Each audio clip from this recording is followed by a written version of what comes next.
একজন অপারেশন ম্যানেজারদের তো অনেক ছোট বড় প্রজেক্ট নিয়ে কাজ করতে হয়, এই প্রজেক্ট গুলো কিভাবে একসাথে করে কোলাবোরেটলি কাজ করেন আপনার টিমের সাথে?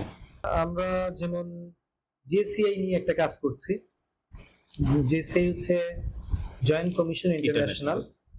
তো আমাদের ল্যাবিড ক্যান্সার হসপিটাল জেসিআই সনদের জন্য ওনারা অ্যাপ্লাই করবে, কাজ করবে। তো অ্যাপ্লাই করার আগে আমাদেরকে অনেক কিছুই গুছিয়ে নিতে হবে। জেসিআই প্রোটোকল কি, জেসিআই স্ট্যান্ডার্ড কি, জেসিআই কিভাবে কাস্টমারকে স্যাটিসফ্যাকশনের কথা বলছে, জেসিআই কিভাবে অ্যাডমিশন, আমার আইপিডি রোগীদের সাথে কিভাবে আমি আচরণ করব, মানে ওভারঅল এ টু জেড আমার ফুড ব্যবস্থা কি থাকবে, আমার ফ্রন্টলাইনাররা কি থাকবে, আমার ওটির ব্যবস্থা কি থাকবে, আমার হসপিটালিটির কি ব্যবস্থা থাকবে, আমার লন্ড্রির কি ব্যবস্থা থাকবে। আমরা তো দুইজন একসাথে কাজ করেছি জেসিআই রিলেটেড আমরা আমরা কিন্তু অবশ্যই অ্যাপোলো হসপিটাল জেসিআই জয়েন্ট কমিশনের আন্ডারে কাজ করেছি, ওইটাতে কাজ করেছি।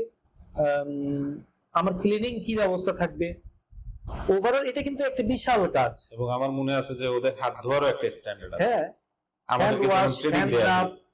তারপরে ক্লিনিং প্রসেস, ওভারঅল সবকিছু একটা বিশাল এক কাজ। তো এইটা নিয়েও যদি কাজ করে অনেক হিউজ কাজ কাজ করার সুযোগ আছে। কাজ করার সুযোগ আছে এবং অনেক কিছু শেখার সুযোগ আছে এখানে।